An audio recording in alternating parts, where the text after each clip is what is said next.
दोस्तों नमस्कार, मैं हूं अमिताभ आनंद और आज का द हिंदू एडिटोरियल में जो टॉपिक है वो है अ पॉइंट ऑफ ऑर्डर। ये बात समझ लीजिए कि अ पॉइंट ऑफ ऑर्डर जो है एक नाउन फ्रेज है और इसका जो मतलब होता है, जैसे आप कोई मीटिंग है या किसी भी चीज़ का जो आपका जो बिहेवियर है वो अगर सही नहीं है, उसमें अगर सही रूप से संचालित नहीं की जाती है वो मीटिंग को, या फिर उसमें जो है वो उसके नियम को तोड़े जाते हैं, तो उसके उसमें जो उस ओकेजन में जो आप कह सकते हैं आपत्ति जो उठाई जाती है मेंबरों के द्वारा, उसे कहते हैं अ पॉइंट ऑफ ऑर्डर। यानी कि व्यवस्था को लेकर आपत्ति उठाई जानी, व्यवस्था को सही रूप से नहीं संचालित करने की वजह से आपत्ति उठाना, ठीक है ना, इसे कहते हैं a point of order. Parliament must not abridge right of MPs. Parliament को जो है, यानी कि संसद को जो है, एब्रीज नहीं करना चाहिए। एब्रीज मतलब कर्टेल, कम करना, ठीक है ना। राइट ऑफ एमपीज, एमपीज के अधिकारों को कम नहीं करना चाहिए। वो अधिकार किस चीज़ को लेकर है? To take a stand in debates and votes, यानी कि बहस और मतदान में जो उनका अपना एक स्टैंड होता है, एक स्थिति होती है, एक मतलब कि दृष्टिकोण होता है, एक मत होता है, तो उसको लेकर जो है एमपीज के राइट को कम नहीं करना चाहिए पार्लियामेंट को। राज्यसभा के जो डेप्यूटी चेयरमैन है हरिवंश, उनका रिफ्यूजल किस चीज़ को लेकर? To conduct division of votes on two controversial pieces of legislation on Sunday. यानी कि राज्यसभा के डेप्यूटी चेयरमैन हरिवंश का जो रिफ्यूजल था, यानी कि इनकार करना, क्या करने से? To conduct division of votes, यानी कि मतदान का विभाजन करने से। किस चीज़ को लेकर?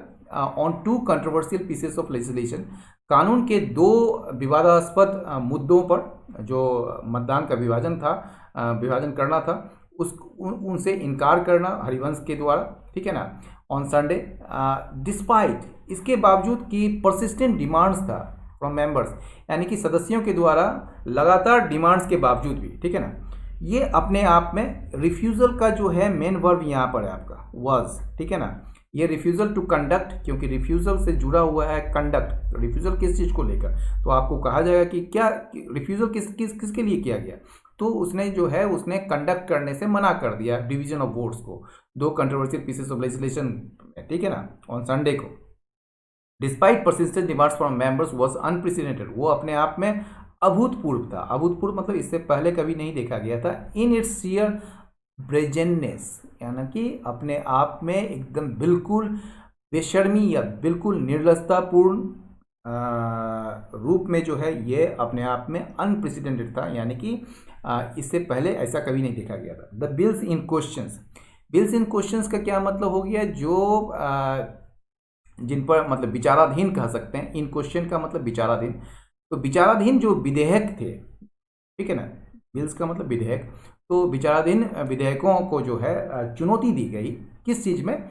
किस चीज़ पर? On constitutional and practical grounds, यानी कि एक तरीके से संवैधानिक और प्रैक्टिकल ग्राउंड्स पर, मतलब व्यवहारिक आधार पर जो है इस बिल्स को, यानी कि ये जो विचाराधीन बिल्स को जो है विधेयकों को चुनौती दी गई। But that is a different point, लेकिन ये जो है बिल्कुल अलग मुद्दा है, ठीक है। The rules of procedures regarding voting are unambiguous that if a voice vote is challenged vote shall be taken by operating the automatic vote recorder और by the members going into the lobbies. कहा जा रहा है कि the rules of procedures जो होता है, ठीक है, जो रिगार्डिंग वोटिंग, ठीक है ना, वोटिंग को लेकर, मतदान को लेकर जो प्रक्रियाएं हैं, ठीक है ना, मतदान को लेकर, रिगार्डिंग मतलब को लेकर या उससे संबंधित, मतदान से संबंधित जो प्रक्रिया हैं उसके जो नियम है, ठीक है ना, वो अनएम्बिगुअस है। अनएम्बिगुअस का मतलब क्या हुआ? अस्पष्ट है। स्पष्ट मतलब कि क्लियर है, ठीक है।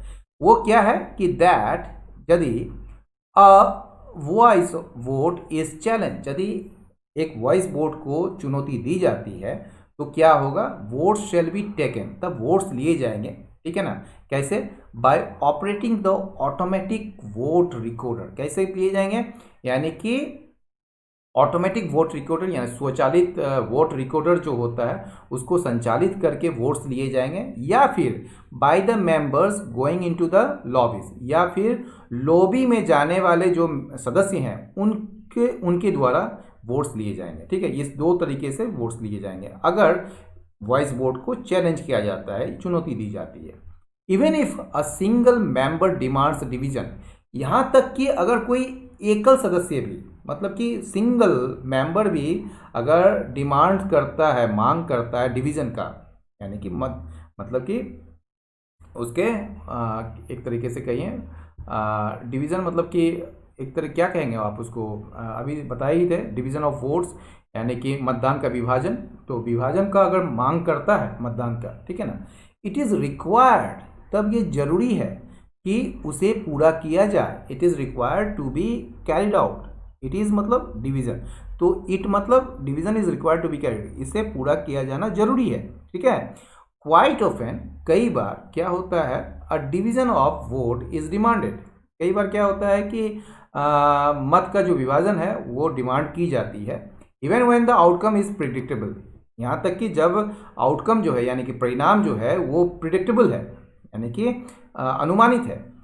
क्यों की जाती है? इन ऑर्डर, ताकि जो है क्या किया जा सके, to bring on record the position of parties and members on a particular bill, ताकि जो है किसी पर्टिकुलर बिल पर किसी भी सदस्य या किसी भी पार्टियों का जो एक पोजीशन है, जो उनकी जो उनका जो नज़रिया है, जो उनका रवैया है, ठीक है ना, उनको रिकॉर्ड में लाया जा सके। The explanation that members were not demanding a division from their seats and the house was not in order is disingenuous। ठीक है ना, ये जो स्पष्टीकरण है, एक्सप्लेनेशन है कि दैट मेंबर्स, ये जो सदस्य थे, were not demanding a division, वो जो है विभाजन की मांग नहीं कर रहे थे। कहाँ से? फ्रॉम देयर सीट्स, अपने अपने सीट से। And the house was not in order, और हाउस जो था यानी कि सदन जो था वो ऑर्डर में नहीं था, मतलब कि एक तरीके से व्यवस्थित नहीं था।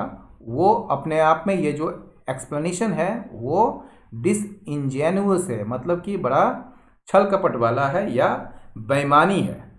टू बिगिन विथ, सबसे पहले, टू बिगिन विथ मतलब सबसे पहले, first of all, the disorder, ये जो डिसऑर्डर था वो ट्रिगर्ड, ये कब हुआ, ये जो अव्यवस्था कब फैली?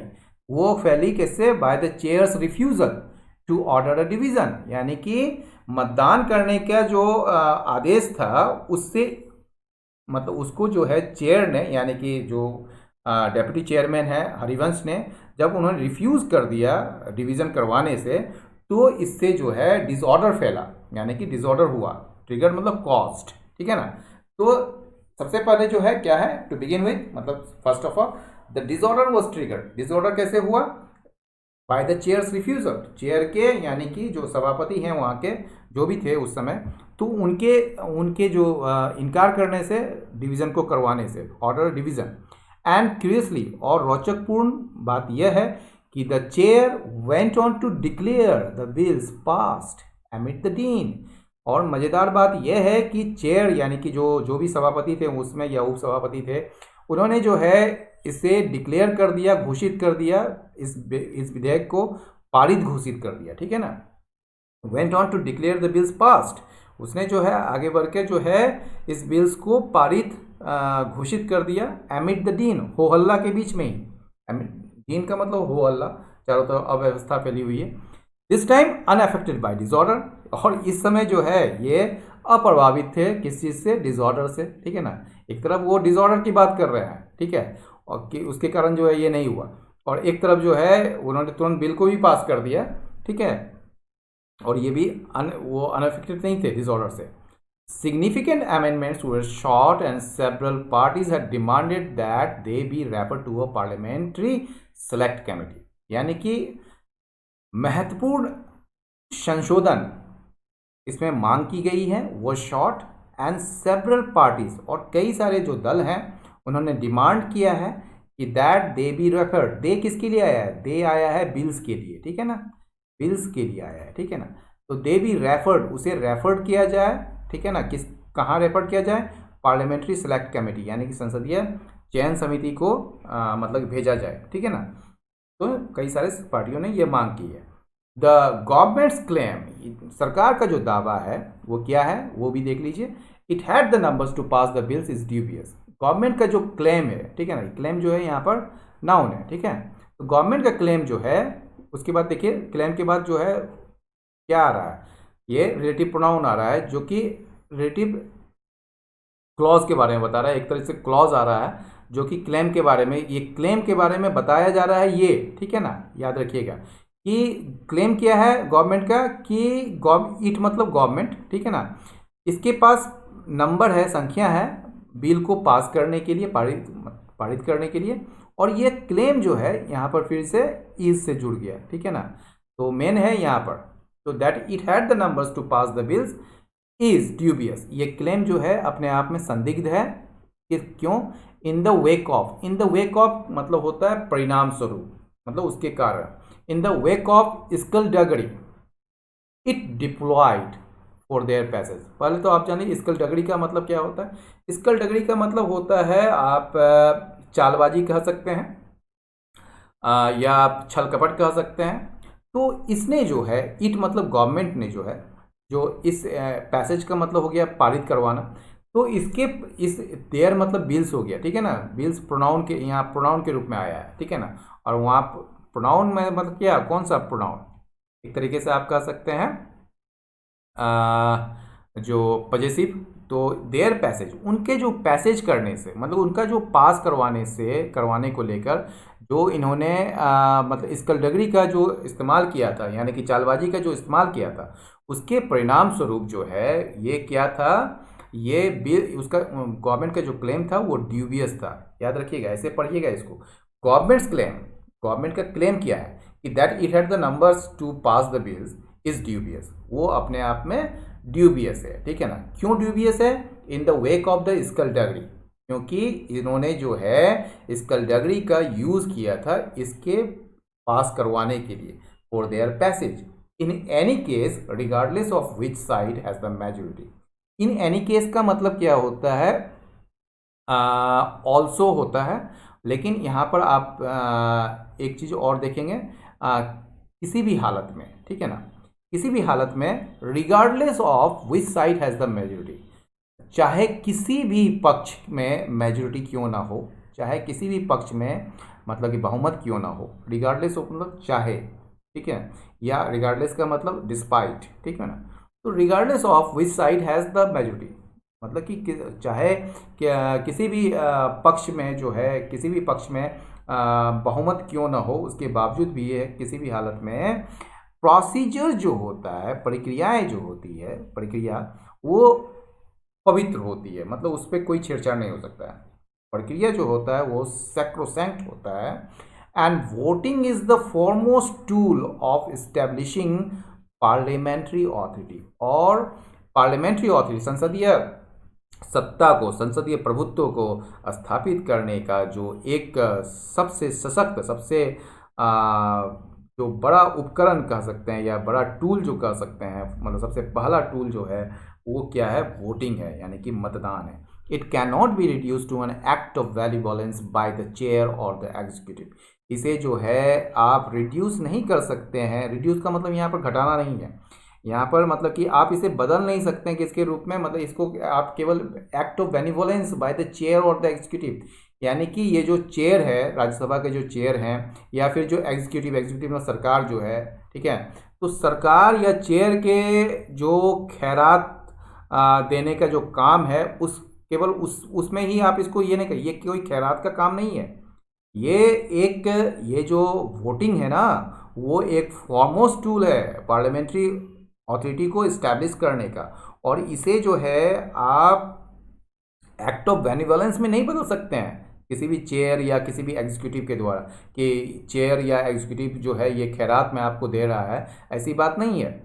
ये आपके लिए उपकार कर रहा है, बेनिवोलेंस का मतलब उपकार करना, उपकार। तो ये चेयर या एग्जीक्यूटिव के द्वारा जी ये उपकार करने का कुछ काम का जो है, ये काम है, उस पे नहीं आप देख सकते हैं इसको, मतलब इसको it can not be reduce to an act of benevolence, ठीक है ना, बाय द चेयर और द एग्जीक्यूटिव। ये आपका अधिकार है भाई, इसको आप कभी भी यूज़ कर सकते हैं, कोई भी मेंबर आप यूज़ कर सकता है एमपी इसका, ठीक है। इसे आप act of benevolence by the chair और द एग्जीक्यूटिव नहीं हो सकता ये, यानी कि चेयर या एग्जीक्यूटिव के द्वारा जो है वो खैरात नहीं बांटा जा रहा है कि चलो भैया हम आपको दिए चलो आप ये कर लो, ऐसी बात नहीं है, ये उनका अधिकार है। The chaos that followed in the upper house, ये जो केओस है, ये जो अराजकता है जो कि अपर हाउस में हुआ, that followed in the upper house, upper house का मतलब समझ लीजिए राज्यसभा, दो नॉट प्रेसिडेंट अनप्रेसिडेंटेड, हालांकि ये अभूतपूर्व नहीं था, यानी कि मतलब पहले भी ऐसा हो चुका है, वॉज अनसेवरी, लेकिन ये जो है अनसेवरी था, मतलब कि अनप्लीजेंट था, मतलब कि अच्छा नहीं था, ठीक है ना, मतलब एक तरीके से कहें अनप्लीजेंट, मतलब कि कह सकते हैं अच्छा नहीं था, ठीक है ना। Parliament is a deliberative form, parliament क्या होता है, एक डेलिब्रेटिव फॉर्म होता है, डेलिब्रेट करने वाला फॉर्म, मतलब जहाँ पर विचार विमर्श हो, ठीक है ना, एंड नॉट अ थिएटर, और न कि ये कोई नाट्यशाला है या नाटक का मंच है, किसके लिए, फॉर प्रोटेस्ट डिमॉन्स्ट्रेशन, यानी कि विरोध प्रदर्शन का कोई एक नाटकशाला नहीं है, ये नाट्य मंच नहीं है ये। रिगार्डलेस ऑफ द प्रोवोकेशन, मतलब कि प्रोवोकेशन मतलब एक तरीके से उत्तेजना, मतलब उकसाना, उकसाने के बावजूद, ठीक है ना, या उत्तेजित होने के बावजूद, ठीक है ना, regardless of the provocation the opposition should have adhere to decorum, ठीक है ना। तो मतलब उत्तेजित होने के बावजूद भी जो है अपोजिशन को, यानी कि विपक्ष को जो है उसे पालन करना चाहिए, अडेयर टू मतलब पालन करना चाहिए था, शुड हैव मतलब चाहिए था, टू डेकोरम, डेकोरम का मतलब एक तरीके से शिष्टाचार, ठीक है ना, उनका शिष्टाचार का पालन करना चाहिए था जब वे आर्टिकुलेट कर रहे थे अपनी चिंताओं को, जब वे व्यक्त कर रहे थे अपनी चिंताओं को, तो उन्हें जो है डेकोरम का पालन करना चाहिए था। बट लेकिन meaningful parliamentary discussions have become infrequent, लेकिन एक सार्थक जो संसदीय विचार विमर्श है जो वो क्या हो चुका है, इनफ्रीक्वेंट हो चुका है, मतलब कि कभी कभार होने लगा है, ठीक है ना, कभी कभार होने वाला बात हो गई है meaningful parliamentary discussion. And the voice of the opposition, और जो विपक्ष का जो विपक्ष की जो आवाज़ है वो प्रायः क्या कर दी जाती है, इग्नोर कर दी जाती है, नज़रअंदाज कर दी जाती है। Upper house functions have been significantly curtailed by the arbitrary labeling of money bills which bypass it। ये जो अपर हाउस यानी कि राज्यसभा का जो फंक्शन है ना, जो कामकाज है ना, उसे अच्छा खासा या काफ़ी कह सकते हैं कर्टेल कर दिया गया है, ठीक है ना, मतलब कम कर दिया गया है। कैसे, तो by the arbitrary labelling of money bills, यानी कि किसी भी बिल्स को जो है आप मनी बिल्स में वर्गीकृत करके मनमाने तरीके से अपर हाउस के फंक्शंस को कर्टेल कर दिया गया है, ठीक है ना, यानी कि कोई भी बिल्स लाएं और उसको दिखा दिए कि आप ये जो है मनी बिल्स है। तो अपर हाउस का जो फंक्शन है, क्योंकि अपर हाउस में मनी बिल्स पर जो है वो चर्चा अगर होती भी है तो उसका कोई पावर नहीं होता है कि वो उस पर संशोधन कर सके, क्योंकि उस पर पूरी तरह से लोकसभा यानी कि लोअर हाउस का होता है, ठीक है ना। तो अपर हाउस का जो फंक्शन है वो सिग्निफिकेंटली कर्टेल हो गया है। कैसे, तो बाय द आर्बिट्रेरी का मतलब हो गया मनमाने तरीके से, लेबलिंग करके मतलब कि उसको वर्गीकृत करके मनी बिल्स में, विच बाईपास इट, जो इसको नज़रअंदाज कर जाता है, ठीक है ना। द फ्लैट आउट मतलब कंप्लीट डिनायल, ठीक है ना, of A division of votes, मतदान का जो विभाजन था उसको पूरी तरह से डिनायल करके, पूरी तरह से इनकार करना, was a new law in parliamentary history, संसदीय इतिहास में जो है यह एक नई गिरावट थी, मतलब कि एक न्यू लॉ था, ठीक है ना। तो flat out denial of A division of votes, ठीक है ना, ये जो डिवीजन ऑफ वोट्स का जो पूरी तरह से इनकार करना एक नई गिरावट थी पार्लियामेंट्री हिस्ट्री में। नॉट स्टॉपिंग देयर, वहीं आप रुक नहीं गए, मतलब यहीं पर खत्म नहीं हो गया ये। 8 ऑपोजिशन मेंबर्स, 8 जो विपक्ष के जो सदस्य थे उनको सस्पेंड कर दिया गया फॉर 1 वीक, एक सप्ताह के लिए, while notice for a no confidence motion against the deputy chairman was rejected at the threshold by chairman M Venkaiah Naidu. जबकि क्या हुआ था कि डेप्टी चेयरमैन के खिलाफ, डेप्टी चेयरमैन कौन है, हरिवंश, तो उनके खिलाफ जो है अब अविश्वास प्रस्ताव का जो नोटिस लाया गया था, ठीक है ना, उसे रिजेक्ट कर दिया गया एट द थ्रेशोल्ड, मतलब कि शुरुआत में ही, by the chairman M Venkaiah Naidu, यानी कि राज्यसभा के जो चेयरमैन हैं एम वेंकैया नायडू उनके द्वारा, ठीक है। तो क्या कहा गया कि 8 ऑपोजिशन मेंबर्स को, नॉट स्टॉपिंग देयर, वहीं पर खत्म नहीं होगी ये बात, बल्कि 8 ऑपोजिशन मेंबर्स को सस्पेंड कर दिया गया एक वीक के लिए, जबकि जो अप्रस्ताव मतलब कि अविश्वास प्रस्ताव लाया गया था डेप्यूटी चेयरमैन के खिलाफ, उसे भी रिजेक्ट कर दिया गया शुरुआत में ही। किसके द्वारा? जो चेयरमैन है राज्यसभा के एम वेंकैया नायडू के द्वारा। Opposition parties have now petition President Ramnath Kovind to not give assent to the two bills passed by voice vote. ये जो अपोजिशन पार्टीज हैं, जो विपक्षी दल हैं, उन्होंने क्या किया है? हैव नाउ पिटिशन, उन्होंने याचिका दी है किसको? प्रेसिडेंट रामनाथ कोविंद को। किस लिए याचिका दी है? टू नॉट गिव एसेंट, कि वो स्वीकृति न दे उन दो बिल्स को जिसको कि वॉइस वोट के द्वारा पारित किया गया था। There must be a immediate efforts, एक तत्काल कोशिश होनी चाहिए। There must be immediate efforts led by the executive, यानी कि कार्यकारी के द्वारा, यानी कि सरकार के द्वारा एक तरीके से सरकार के नेतृत्व में जो है एक एक तत्काल मतलब कि तत्काल कोशिश होनी चाहिए। क्या करने की? To restore the effective and meaningful functioning of parliament, यानी कि संसद का जो एक प्रभावशाली या प्रभावकारी और सार्थक कामकाज को बहाल करने का एक कोशिश किया जाना चाहिए। किसके द्वारा? एग्जीक्यूटिव के नेतृत्व में। ठीक है, तो ये एडिटोरियल आज यहीं ख़त्म हुआ। आपको कैसा लगा अपना फीडबैक ज़रूर दें, और साथ ही लाइक करें, शेयर करें, सब्सक्राइब करें। बहुत बहुत धन्यवाद। नमस्कार।